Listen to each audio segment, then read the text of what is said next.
বিসমিল্লাহির রহমানির রহিম। সুপ্রিয় শিক্ষার্থী বন্ধুগণ, আসসালামু আলাইকুম। অ্যাকাউন্টিং স্টাডির পক্ষ থেকে সবাইকে জানাই আন্তরিক অভিনন্দন ও শুভেচ্ছা।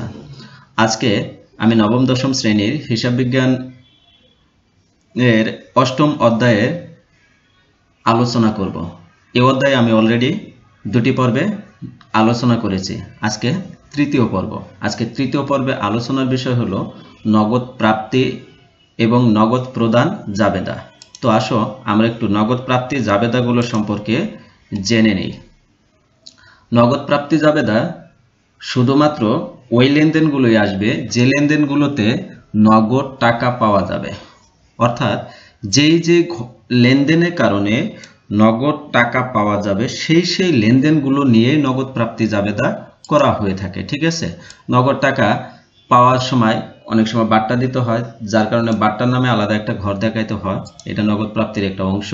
পণ্য বিক্রয় করে আমরা টাকা পেতে পারি, প্রাপ্য হিসাব বা দেনাদারের কাছ থেকে আমরা টাকা পেতে পারি এবং অন্যান্য উৎস থেকেও আমরা টাকা পেতে পারি। এখানে একটা স্লোগান রয়েছে, স্লোগানটা দেখো, বিক্রয় যেখানে দেনাদার সেখানে, ক্রয় যেখানে পাওনাদার সেখানে।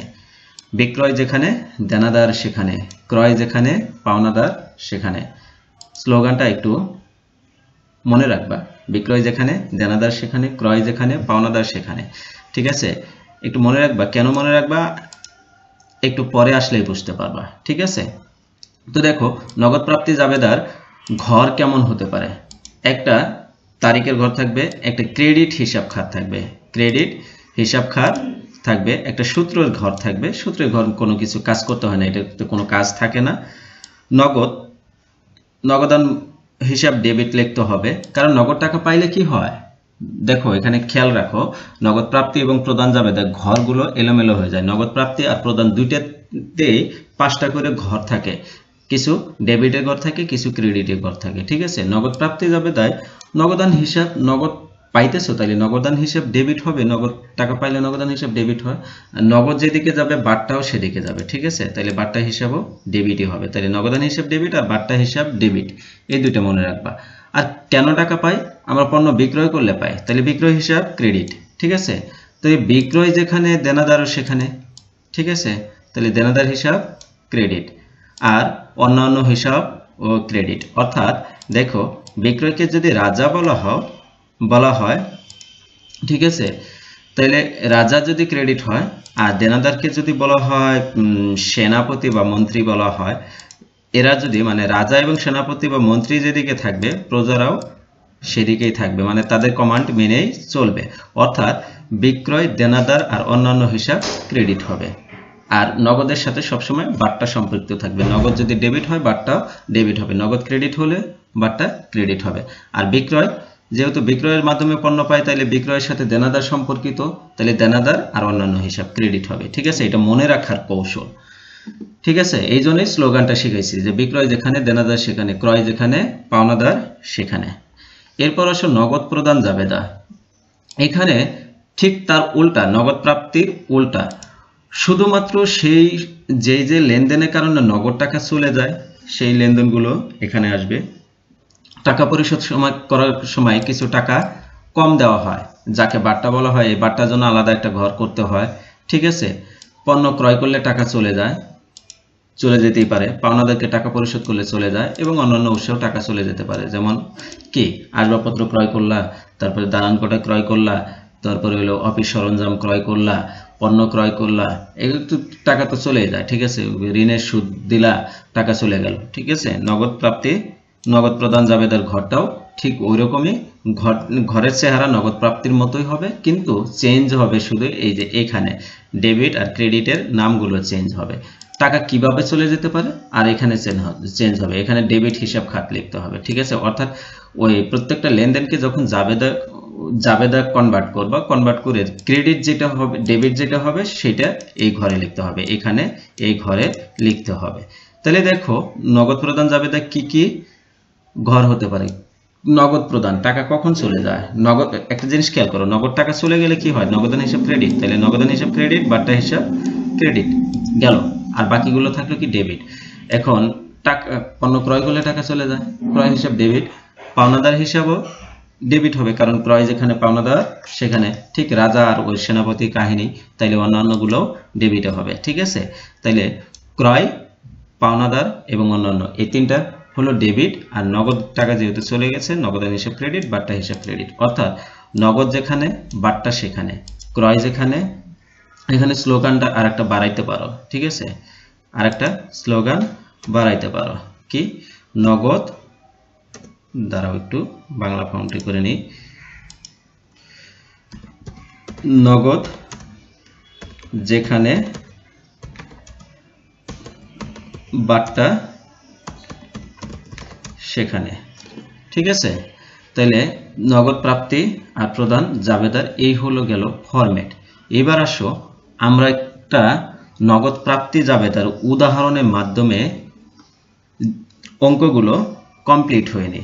দেখো তোমাদের বইতে আমরা 117 পৃষ্ঠায় একটা অঙ্ক রয়েছে, দেখো 113 পৃষ্ঠা বের হলো, এটা 117 পৃষ্ঠা। দেখো 116 পৃষ্ঠা নগদ প্রাপ্তি জাবেদায়, এখানে নগদ প্রাপ্তি জাবেদার একটা উদাহরণ দেওয়া আছে 116 নম্বর পৃষ্ঠায়। তো 116 নম্বর পৃষ্ঠায় দেখো নগদ প্রাপ্তি সম্পর্কে একটা অঙ্ক দেওয়া রয়েছে। ঠিক আছে, এই অঙ্কটা আমরা আজকে করব। দেখো কি বলছে, যে শাহজাহান অ্যান্ড কোন 2017 সালে মে মাসে নিম্নোক্ত নগদ প্রাপ্তি সমূহ ঘটেছে। ঠিক আছে, মে মাসে 3 তারিখে নগদ বিক্রয় করছে, তাহলে নগদ বিক্রয় করে টাকা পাইছো না, 10,000 টাকা পাইছো, এটা নগদ প্রাপ্তি যাবে। এরপর মে মাসে 5 তারিখে শফিক ট্রেডার্সের নিকট হতে প্রাপ্তি 3,000 টাকা, 3,000 টাকা তুমি পাইছো, তাইলে এখানে নগদ প্রাপ্তি গড়ে যাবে। অতিরিক্ত মূলধন আনয়ন, তাহলে 5,000 টাকা ব্যবসায় বাড়ছে, নগদ টাকা পাইছো, তাহলে এটাও নগদ প্রাপ্তি যাবে। 15 তারিখে বলছে জামান অ্যান্ড সন্সের নিকট হতে 4,000 টাকার পাওনা পূর্ণ নিষ্পত্তিতে কত টাকা পূর্ণ পাবা, 4,000 টাকা। এটা পূর্ণ নিষ্পত্তি সম্পর্কে আমি আগের টিউটোরিয়ালেও বুঝাইছি। পূর্ণ নিষ্পত্তি মানে ঢিসমিস করে দেওয়া, যেখানে আর কোনো চাওয়া পাওয়া থাকে না। ঠিক আছে, আর কোনো চাওয়া পাওয়া থাকবে না, অর্থাৎ মানে 4,000 টাকা পাইতে সেখানে 3,800 টাকা দিয়ে একদম নিষ্পত্তি করে দিয়েছে, যে আর কোনো দাবি দেওয়া নেই। ঠিক আছে, তবে পুরাতন আসবাবপত্র বিক্রয় করেও টাকা পাইছো, এগুলো সবগুলো লেনদেনেই কিন্তু টাকা পাওয়া গেছে। ঠিক আছে, সবগুলো লেনদেনে টাকা পাওয়া গেছে, তার মানে কি এটি নগদ প্রাপ্তি জাবেদায় সবগুলো লেনদেনে যাবে। তো আসো আমরা নগদ প্রাপ্তি জাবেদায় সবগুলো লেনদেন কিভাবে পোস্টিং করতে হয় সেগুলো আমরা করে ফেলি, এখানে করে ফেলবো। দেখো সবগুলো লেনদেন কিভাবে আমরা পোস্টিং করতে পারি। দেখো নগদ প্রাপ্তি জাবেদার এইটা হলো সলিউশন। ঠিক আছে, এটা সলিউশন। তাইলে প্রথম কত তারিখ, 2017 সালের মে মাসের 3 তারিখে, এই যে 2017 সালে মে মাসের 3 তারিখ, তারিখ লিখবো, লিখে এখানে কি লিখতে হবে, ক্রেডিট হিসাব খাত লিখতে হবে। নগদান হিসাব ডেবিট, বিক্রয় হিসাব ক্রেডিট, এটা জাবেদা কি হবে, নগদান হিসাব ডেবিট, বিক্রয় হিসাব ক্রেডিট। তাহলে এখানে ক্রেডিট হিসাব খাত কি লিখবো, বিক্রয় হিসাব। টাকা কোথায় কোথায় যাবে, নগদান হিসাব ডেবিট আর বিক্রয় হিসাব ক্রেডিট। এখানে দেখো নগদান হিসাব ডেবিট, এই যে ডেবিটের ঘরে 10,000 টাকা গেল, আর কি বিক্রয় হিসাব ক্রেডিট, এই যে বিক্রয় হিসাব নামে ঘর রয়েছে, বিক্রয় হিসাব ক্রেডিটে 10,000 টাকা গেল। মনে রাখবা প্রত্যেকটা টাকায় মিনিমাম 2টা ঘরে যাবে। এরপর 5 তারিখে কি বলছে, যে 3,000 টাকা শফিকের কাছ থেকে পাওনা, তাহলে দেনাদার শফিক, তাহলে দেনাদার শফিক হিসাব কি হবে, ক্রেডিট হবে। নগদান হিসাব ডেবিট, দেনাদার শফিক হিসাব ক্রেডিট। এই যে ক্রেডিট হিসাব খাতে এখানে লিখে ফেলবো মে মাসে 5 তারিখ দিয়ে। তাহলে নগদ টাকা পাইছে 3,000 নগদে ঘরে, নগদান হিসাব ডেবিট 3,000 টাকা, আর দেনাদার শফিক হিসাব ক্রেডিট, এই যে দেনাদারের ঘরে 3,000 টাকা লিখে ফেলছো। ঠিক আছে, এরপর অতিরিক্ত মূলধন আনয়ন করা হলো, এটা যাবে হবে নগদান হিসাব ডেবিট, মূলধন হিসাব ক্রেডিট। এখানে ক্রেডিট হিসাব খাতে মূলধন হিসাব লিখবো। ঠিক আছে, নগদান হিসাব ডেবিট নগদে ঘরে লিখলাম, লেখার পর নগদান হিসাব ডেবিট নগদে ঘরে লিখলাম। আমরা একটু ঘরগুলো একটু বাড়ায় নিই, প্রশস্ত করে নিই, যেহেতু জায়গা আছে। তাহলে দেখো মূলধন নগদান হিসাব ডেবিট, মূলধন হিসাব ক্রেডিট। এখন দেখো মূলধন হিসাব নামে এখানে কোনো ঘর নেই। নগদান হিসাব আছে, বাট্টা হিসাব আছে, বিক্রয়, দেনাদার, অন্যান্য আছে। তাহলে যখন ঘর নেই, কোনো ঘরটা হুবহু নাম মিল পাবে, তখন অন্যান্য ঘরে দিয়ে দেবো। ঠিক আছে, এই যে অন্যান্য হিসাবের ঘরে টাকাটা বসাই দেবো। এরপর 15 তারিখ কি বলছে দেখো, জামান অ্যান্ড সন্সের নিকট হতে 4000 টাকা পূর্ণ নিষ্পত্তিতে 3800 টাকা পাওয়া গেল। তাহলে 3800 টাকায় নগদ পাইছে, নগদান হিসাব ডেবিট 3800 টাকা, বাট্টা গেছে 200 টাকা, বাট্টা হিসাবও ডেবিট। ঠিক আছে, তাইলে কার কাছ থেকে পাইছো? দেনাদার জামান হিসাবের কাছ থেকে। তাহলে ক্রেডিট হিসাব পেতে দেনাদার জামান হিসাব লিখবো।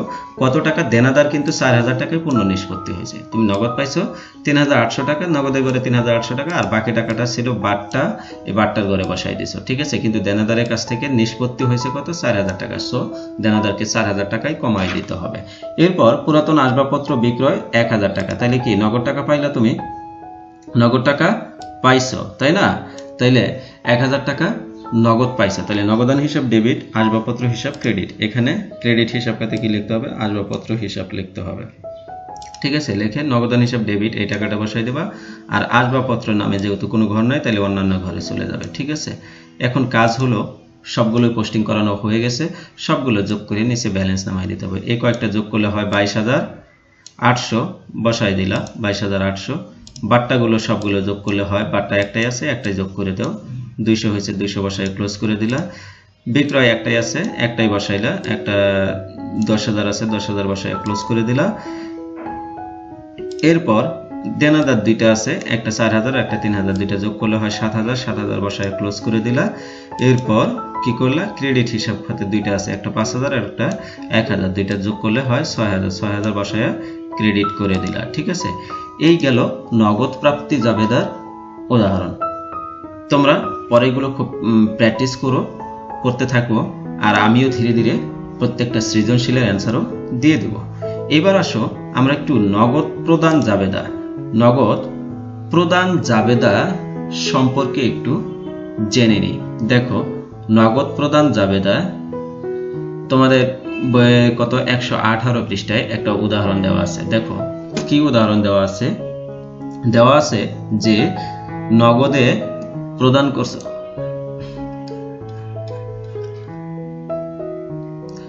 হ্যাঁ দেখো বলা আছে মৌসুমী এন্টারপ্রাইজ এর 2017 সালে জুলাই মাসের নগদ প্রাপ্তির লেনদেনগুলো নিম্নরূপ। ঠিক আছে, মৌসুমী এন্টারপ্রাইজের জুলাই মাসের নগদ প্রাপ্তিগুলো লেনদেনগুলো নিম্নরূপ। জুলাই মাসের 2 তারিখে নগদে পণ্য ক্রয় জাবেদা কি হবে? ক্রয় হিসাব ডেবিট, নগদান হিসাব ক্রেডিট। নগদ টাকা চলে গেছে এখানে। জুলাই মাসে 5 তারিখে পাওনাদার মিলন ট্রেডার্সকে এত নং চেক প্রদান। এটা কিন্তু টাকা না, এটা পুরোটা টাকা না কিন্তু। ঠিক আছে, এটা হলো একটা চেক এর নম্বর, চেকের নম্বর। ঠিক আছে, কিন্তু টাকা হলো 3000 টাকা। এই 3000 টাকা পরিশোধ করছে, এইটাই হলো টাকা। ঠিক আছে, তাইলে পাওনাদার মিলনকে টাকা পরিশোধ করছে, চেক প্রদান করছে, চেকের মাধ্যমে দিছো, নগদ টাকাই চলে গেছে। চেকের মাধ্যমে যেহেতু দিছো, তাইলে এটাও চেক দেওয়াটাও একটা নগদের শামিল। ঠিক আছে, চেক পাওয়া এবং দেওয়াও নগদের শামিল। আসবাবপত্র ক্রয়, নগদ টাকা চলে গেছে। ঋণের সুদ প্রদান, নগদ টাকা চলে গেছে। রোনাকে পরিশোধ করা হলো এত টাকা, পরিপ্রেক্ষিতে 200 টাকা বাট্টা পাওয়া গেল, এটাও নগদ টাকা চলে গেছে। তো আসো আমরা পোস্টিং করব কিভাবে। নগদ প্রাপ্তি, নগদ প্রদান জাবেদা ঘর কাটবো। নগদ প্রদান জাবেদা ঘর কাটবো কি কি? ক্রয় হিসাব ডেবিট, পাওনাদার হিসাব ডেবিট, অন্যান্য হিসাব ডেবিট, নগদান হিসাব ক্রেডিট, বাট্টা হিসাব ক্রেডিট। যেহেতু এবার নগদ টাকা চলে যাবে, তাহলে নগদান হিসাব ক্রেডিট, আর বাট্টা নগদ যেদিকে বাট্টা সেদিকে, তাহলে বাট্টা হিসাব ক্রেডিট। কেন টাকা চলে যায়? পণ্য ক্রয় করলে ক্রয় হিসাব ডেবিট, ক্রয় যেখানে পাওনাদার সেখানে, তাহলে পাওনাদার হিসাবও ডেবিট, অন্যান্য হিসাবও ডেবিট। ঠিক আছে, এখানে লিখবো ডেবিট হিসাব খাত। ঠিক আছে, এখানে কি ডেবিট হিসাব খাতগুলো লিখবো। তাইলে দেখো, ডেবিট হিসাব খাত বলতে এত কিছু যদি না বোঝো, জাবেদাটাও যদি না পারো, তাইলে জাস্ট টাকাগুলো বসাই দেবা, কেন টাকা চলে গেছে সেই কাহিনীগুলো এখানে লিখবা। ঠিক আছে, পণ্য ক্রয় করলে যদি টাকা চলে যায়, তাহলে ক্রয় হিসাব লিখবা। ক্রয় হিসাব এখানে কোথাও মিলে গেলে ক্রয় হিসাবের ঘরে টাকা বসাই দিবা, আর যদি না মিলে অন্যান্য ঘরে টাকা বসাই দিবা। দেখো 2 তারিখে কি বলছে? নগদে পণ্য ক্রয় করছো 5000 টাকা, 5000 টাকা নগদ চলে গেছে, নগদান হিসাব ক্রেডিটে করে 5000 টাকা বসাই দেবো। আর কেন চলে গেছে? ক্রয় করছো, এই জন্য চলে গেছে, তাহলে ডেবিট। এখানে যেহেতু ডেবিট হিসাব খাতে কি করছে? ক্রয় হিসাব, তাহলে এখানে ক্রয় হিসাব লিখে দিবা। এরপর পাওনাদার লিমন ট্রেডার্সকে চেক মাধ্যমে প্রদান 3000 টাকা। 3000 টাকা নগদ চলে গেছে, নগদ ঘরে 3000 টাকা বসাইছো, কেন চলে গেছে? পাওনাদারকে দিছো তাই, ঠিক আছে, তাহলে পাওনাদারি ঘরে বসাইছো, এখানে পাওনাদার মিলন হিসাব লিখবা, ঠিক আছে, ডেবিট হিসাব।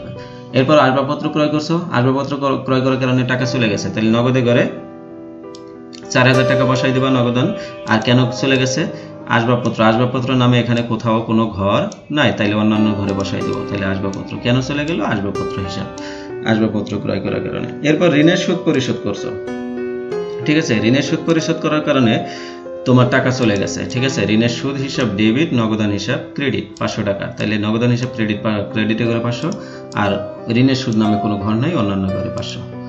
এরপর রুনাকে পরিশোধ করছো 2800 টাকা এবং বাট্টা পাইছো 200 টাকা, ঠিক আছে, তার মানে কি 3000 টাকা লেনদেন হয়ে গেছে, তাহলে পাওনাদার হিসাব ডেবিট 3000 টাকা, নগদান হিসাব ক্রেডিট 2800 টাকা, আর বাট্টা হিসাব ডেবিট এই ক্রেডিট 200 টাকা, ঠিক আছে, অর্থাৎ এখানে বাট্টা তুমি পাইছো আর নগদ টাকা চলে গেছে, লেনদেন পাওনাদারের নিষ্পত্তি হয়েছে কত? 3000 টাকা, ঠিক আছে, এই হলো বসানো শেষ। এখন মোটামুটি কি করে দেবা? ব্যালেন্স করে দেবা, তাহলে এই 5000 যোগ করলে কত হয়? এটাই হয় 5000 টাকা হয়, 5000 ক্লোজ করে দাও, ক্রয় হিসাবে গেল। এরপর পাওনাদারে 3000 যোগ করলে হয় 6000 হিসাব ক্লোজ করে দাও, দিলা। এরপর অন্যান্য হিসাবে 4000 আর 500 যোগ করলে হয় 4500, তাহলে 4500 ক্লোজ করে দাও। এরপর এই কয়েকটা নগদ, এই কয়েকটা যোগ করলে হয় 15300 ক্লোজ করে দাও, এখানে বাট্টা হিসাব করলে হয় 200 ক্লোজ করে দাও। একটা জিনিস খেয়াল করবা, এখানে ক্রেডিট পাশে ঘর আছে কয়টা? 2টা, তাইলে এই 2টার যোগফল যা হবে 15300 আর 200 কত হবে? 15500। এই যে ক্রেডিট পাশে 15500, ঠিক আছে, আর ডেবিট পাশে কয়টা ঘর আছে? 3টা, এই 3টা ঘরের যোগফল 15500 হবে। খেয়াল করে দেখো, 5000 আর 6000 11000 আর 4500 সমান 15500, ঠিক আছে। এই ছিল নগদ প্রাপ্তি আর প্রদান জাবেদার আলোচনা। তোমরা যদি নগদান বই খুব সহজে পারো, তাহলে নগদ প্রাপ্তি প্রদান বই খুবই সহজে পারবে, ঠিক আছে, নগদ প্রাপ্তি প্রদান বইটাও খুব সহজে পারবে। এটাই ছিল নগদ প্রাপ্তি আর প্রদান বইয়ের আলোচনা। আশা রাখি তোমরা খুব ভালোভাবে বুঝতে পারছো। সবাই ভালো থাকো, আল্লাহ হাফেজ।